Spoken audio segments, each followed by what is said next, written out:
So before Friday's class, I want to point out something that's subtle, but it makes a big difference. So notice that there are 3 evergreens, 3 rocks, and just 1 bear. Well, that's not an accident.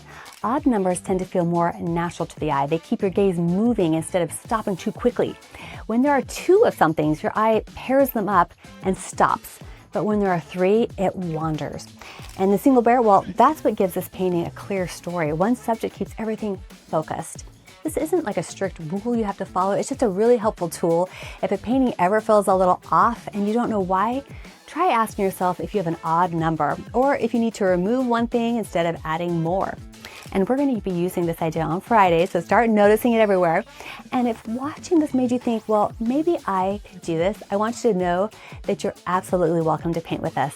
We're painting Mama Bear live on Zoom this Friday inside Let's Dabble, and I'd love to paint alongside you.